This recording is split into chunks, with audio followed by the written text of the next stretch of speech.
I can hardly believe it. We are peering into the darkness of an ancient tomb discovered beneath the famed treasury in Petra. Archaeologists have just broken open a chamber beneath Petra that someone sealed 2,000 years ago and never wanted found. There were no records, no writings, and no signs on the outside indicating what it was. Just stone fitted so tightly together that no air passed through for 20 centuries. When the seal finally broke, what came out of that darkness was not what anyone was prepared for. And what was found inside has raised questions that archaeology has never had to face before. Some of what was found has still not been released to the public. But before we reveal what was hidden inside, make sure you subscribe to the channel and turn on notifications, because you won't want to miss what comes next. Petra, the rose-red city that still holds secrets. Petra is one of the most famous archaeological sites in the world. It is an ancient city in Jordan carved directly into rock cliffs by the Nabateans more than 2,000 years ago.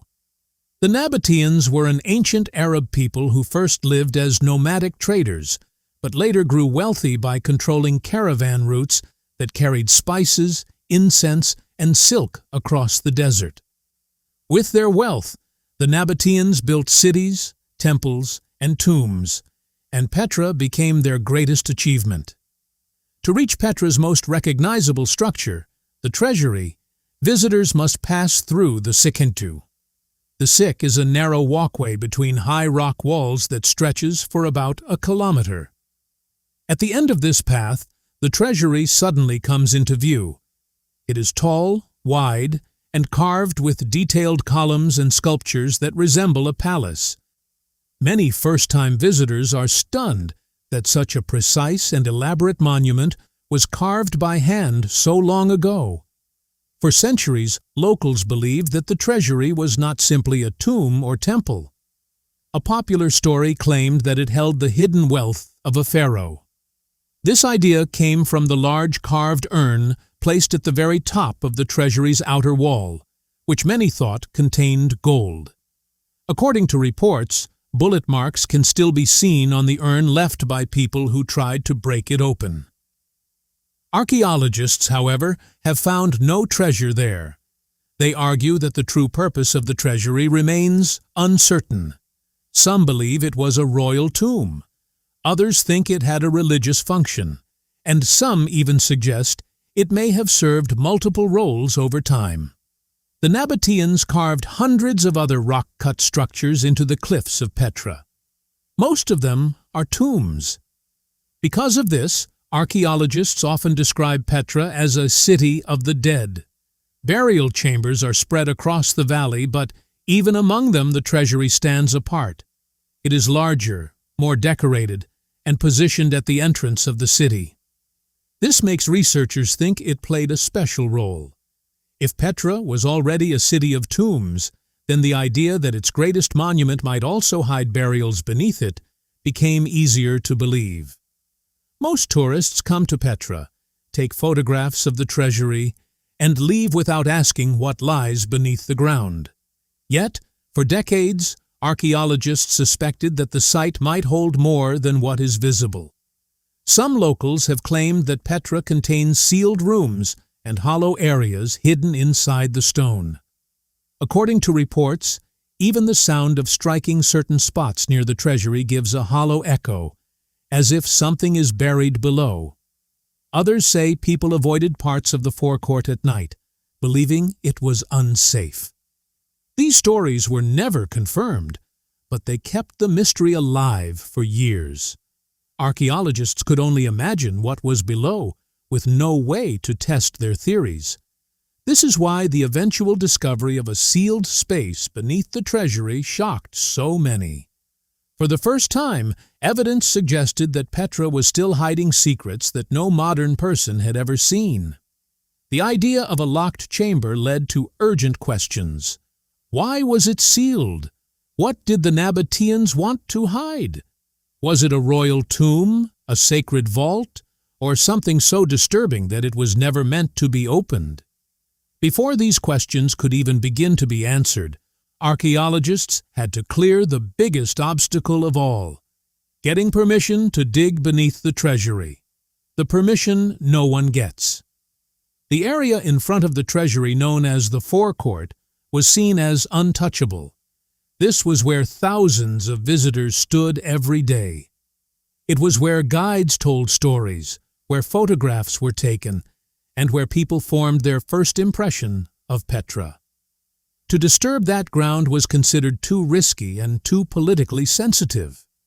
For many years, the answer to archaeologists was always the same: no excavation would ever be allowed there. This did not stop archaeologists from trying. Teams submitted proposals again and again, hoping that their methods would convince the authorities. But officials decided the risks outweighed the rewards. The fear was simple.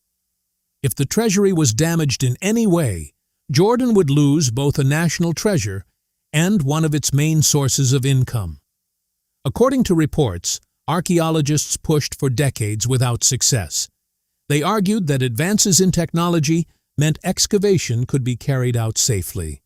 They promised careful documentation and minimal disturbance. But the refusal always returned. The treasury was too important to touch. But in 2024, something finally changed. After years of debate, Jordan's Department of Antiquities gave approval for a limited excavation under some of the strictest terms ever placed on a dig. The decision was not taken lightly. Officials made it clear that the project was not about treasure hunting. It was about research, and every move had to protect the integrity of the monument. The rules were precise. Every trench had to be reversible. This meant that after the work was complete, the ground could be restored as if nothing had been touched. Every action was to be monitored and recorded in detail. Each grain of soil was to be documented before removal. The project was designed to be more like a surgical operation than an open excavation. A coalition of groups was formed to carry out the work. The Petra Development and Tourism Region Authority oversaw the site's role as a tourist destination. The Petra National Trust provided local expertise and ensured that the community's interests were respected. The American Center of Research gave the excavation its logistical support and long-standing credibility in Jordan. The University of St. Andrews added advanced scanning and dating technologies. Each group brought something different, and together they built the kind of trust needed for such a sensitive project. Even with all these measures in place, unease remained. Some experts worried that even a small miscalculation could cause cracks to appear in the treasury. Some locals whispered that the Nabateans had sealed certain places for a reason, and that disturbing them might bring consequences no one could predict. Whether these concerns were based on science or superstition, they weighed heavily on the team. Before any digging could begin, the team needed to know what was under the treasury without touching it. Digging blindly was not an option. They turned to non-invasive tools that could scan beneath the surface. Anomaly scan. Faced with both opportunity and risk, the archaeologists knew they could not dig blindly. Before a single stone was touched, they turned to modern technology, tools capable of peering through the ground and revealing what lay hidden without causing harm. Ground-penetrating radar was used to send pulses into the soil and record how they bounced back, revealing differences in density. Resistivity surveys measured how well the ground carried electrical currents, which can show if walls or cavities are hidden below. Magnetometry tracked small changes in the magnetic field that often appear where humans have built or cut into stone. Each of these methods had limits, but together they gave archaeologists a way to build a picture of what was hidden. Inside a temporary field tent, the results appeared on glowing screens. Lines and shapes rippled across the monitors. To many of the researchers, the patterns looked like signals of a heartbeat, pulsing with each sweep of the radar. At first, the readings were ordinary. They showed the known drainage channels that the Nabateans had carved to protect the treasury from floods. They also picked up natural cracks in the sandstone that were expected. Nothing unusual appeared during the early passes, and some of the team began to wonder if the scans would only confirm what was already known. But then, something unexpected came into view. Among the ordinary features was a shape that did not match the rest. It was sharply defined, rectangular, and regular in its edges. Unlike fissures or drains, this feature looked intentional, as though it had been cut by human hands. At first, some members of the team thought the machine was producing an error. Yet, when the same pattern appeared in repeated scans, the room grew quiet. Everyone realized they were looking at something different. The anomaly was larger than expected, buried deeper than the tourist tunnels, and unlike anything ever documented beneath the treasury. On paper, it was recorded with a neutral label, Anomaly C. But privately, away from the official notes, the archaeologists began calling it something else. Around the campfires at night, they spoke of it as the locked chamber. The name carried meaning. It suggested secrecy and purpose, as if the Nabateans had not only created this space, but had also gone to great effort to keep it sealed. The scans revealed edges too straight to be natural, and a void too perfectly shaped to be accidental. One archaeologist later remarked, "It looks like someone made this room and then wanted no one to ever enter it again." Speculation began to spread. Some of the team believed it could be a hidden tomb, perhaps belonging to Petra's elite. Others thought it might be part of a forgotten water system. According to local rumors, the Nabateans sometimes sealed places to keep dangerous things contained, such as plague victims, cursed remains, or objects tied to forbidden rituals. None of these theories could be proven, but the possibilities made the discovery even more unsettling. The scans had revealed enough to prove that something was there. The only way forward was excavation, but disturbing the ground beneath the treasury would not be simple.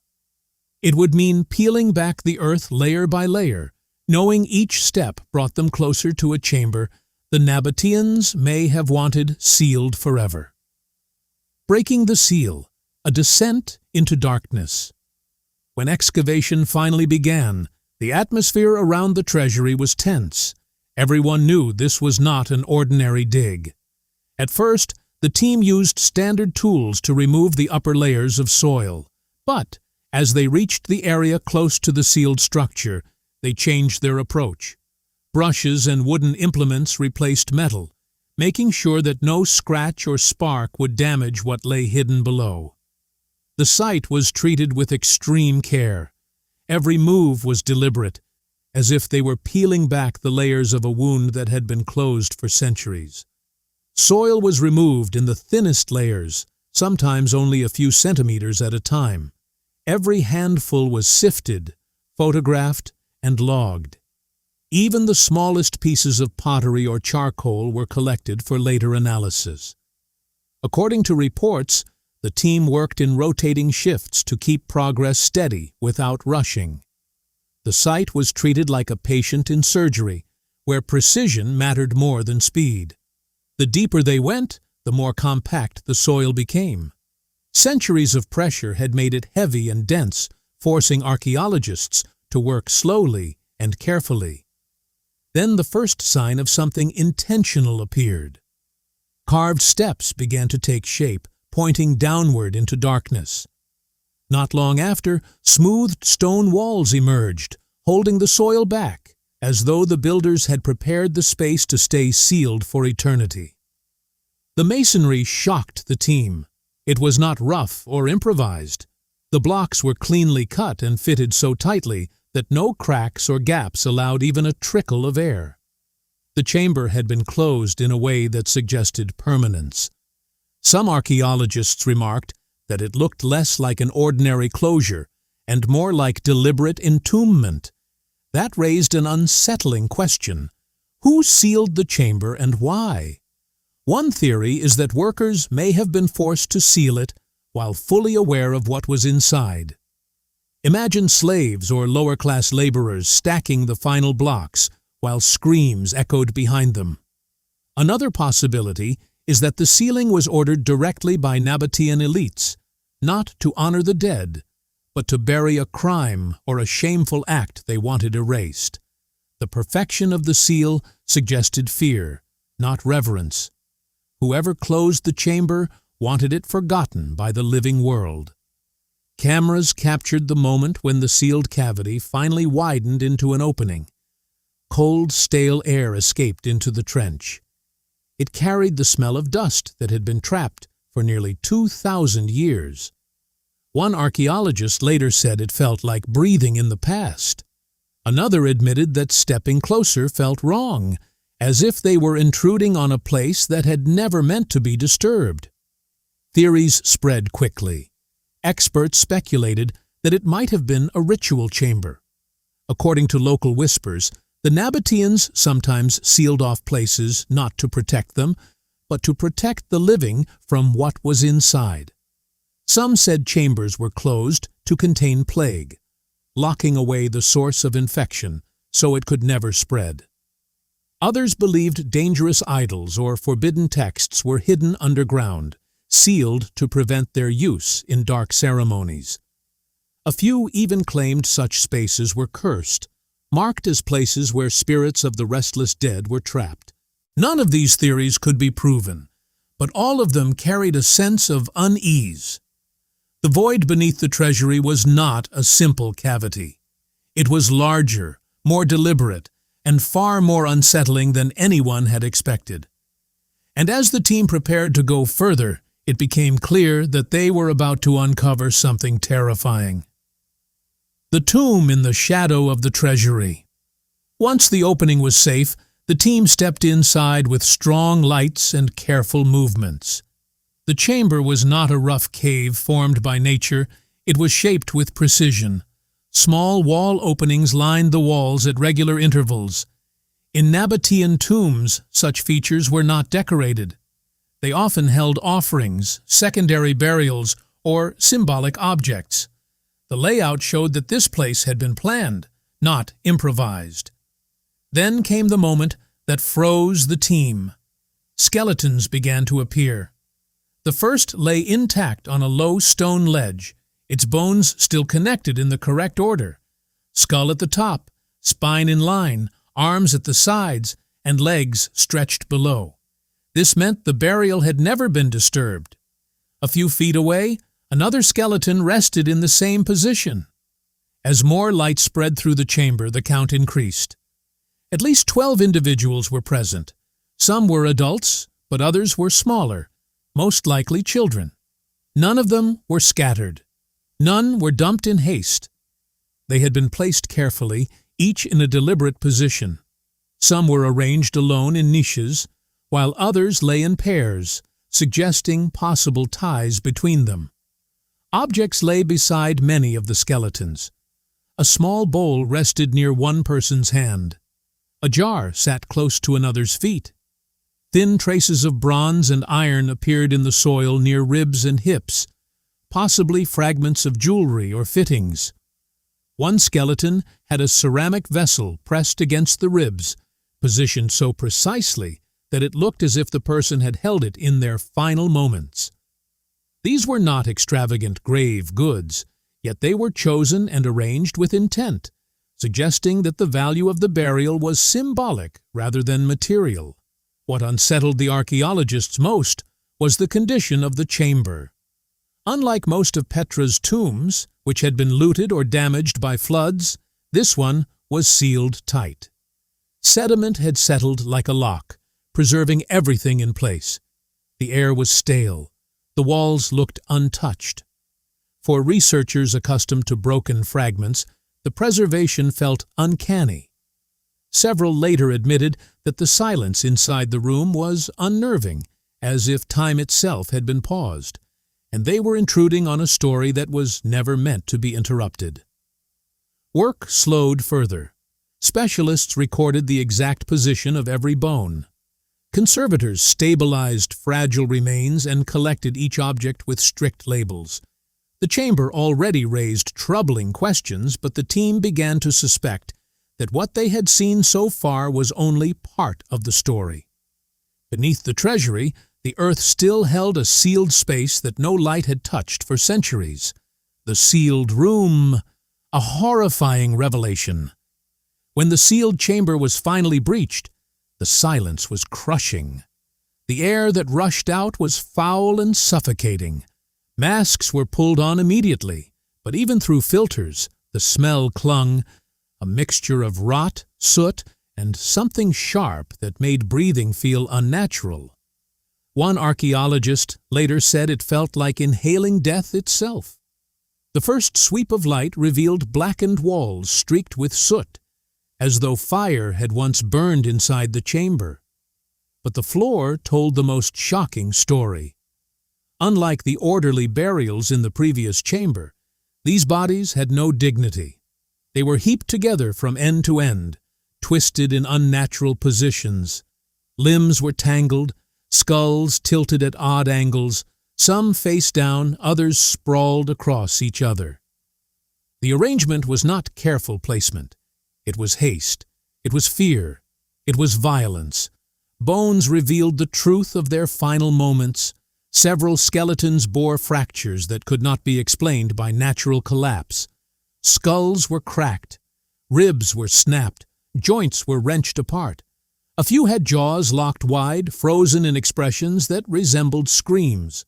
Among them, one of the most haunting images was of a child's remains curled into the arms of an adult. The two had fused together by centuries of sediment, locked forever in what looked like a last terrified embrace. The discoveries only grew stranger. Near one wall, 3 skeletons had been placed side by side with unusual care. One of them carried traces of jewelry and fine bronze fittings, signs of higher status. The other 2 were younger, their bones showing signs of violent death. Some specialists speculated that these 2 may have been killed to serve as escorts, sacrificed to accompany the elite figure into the afterlife. The very idea divided the team. Some refused to believe Petra's people practiced human sacrifice, while others pointed out that the placement was deliberate and could not be ignored. Scattered among the piled dead were vessels that did not resemble the usual Nabatean offerings. Their residue clung thick and organic, resisting easy identification. Early analysis hinted at iron-rich traces. Whispers quickly spread that it could have been human blood mixed with ash or bone powder. Others suggested foul ritual brews made for ceremonies that may have accompanied the killings. The darkest speculation was that these jars were used for forced drinking before death, or smeared onto the bodies as part of preparation for a ritual. The chamber did not feel ceremonial. It felt desperate. Every detail suggested people had been forced inside, locked away, and deliberately erased from the world above. Some argued that if it was plague, the sealing made sense to protect the living. But if it was massacre or sacrifice, the silence pointed to something darker, a deliberate cover-up. There were no inscriptions, no records, no signs of remembrance, only stone meant to bury the truth. This sharp contrast between the careful burials in the first chamber and the chaos here raised disturbing questions. Why were some laid out neatly on stone ledges with bowls, jars, and symbolic objects, while the ones here were crudely tossed together without dignity? Some specialists believed that those buried with care may have been chosen sacrifices, arranged in a way that gave them symbolic importance. The piled bodies, on the other hand, could represent panic or punishment, a group condemned together in haste. One unsettling theory suggested the chamber may have started as a tomb for Petra's elite, but was later reused in a time of crisis, such as plague, invasion, or rebellion, to hide mass deaths. The contrast created a chilling image. It suggested that Petra's rulers decided who was worthy of honor and who was discarded like waste. Their memories sealed in silence beneath the city's most celebrated monument. To some, the treasury itself became the mask, projecting wealth and power to the outside world while hiding a pit of horror beneath its foundations. And according to unverified rumors, not all the findings have been released to the public. Some archaeologists claim that agencies and tourism boards are suppressing the full details to protect Petra's image as a wonder of the world. The horror lay not just in the bones, but in the intent. Someone had built this chamber, filled it, and sealed it with the clear purpose of erasing its memory. Whatever happened inside was never meant to be seen again. And with that revelation, Petra's most iconic monument became the keeper of its most disturbing secret. Echoes of darkness, the legacy of the discovery. The sealed chamber beneath Petra is no longer a rumor. It is fact. What it means, however, is still debated fiercely. Scholars are now setting up careful programs of study to make sure conclusions are based on science rather than fear. The plan is to let the evidence speak first. DNA testing may show if the dead were part of the same family, outsiders brought in, or individuals chosen for reasons we cannot yet explain. Some believe the results could reveal connections to regions outside Petra, which would suggest migration or crisis movements. Others expect the profiles to show long-established Nabatean families. Either answer would shift how Petra's history is understood. Isotope analysis offers another set of clues. It can reveal what people ate and where they lived. If the bones show diets of imported foods, that would suggest high status. If they show only local grain and water, it might mean ordinary people caught in extraordinary events such as famine, disease outbreaks, or sudden conflict that forced mass burials. According to reports, residue analysis is also planned for the strange containers. The hope is to identify what they once held: wine, incense, medicinal mixtures, or something far more unsettling. Until those results come back, the questions remain open.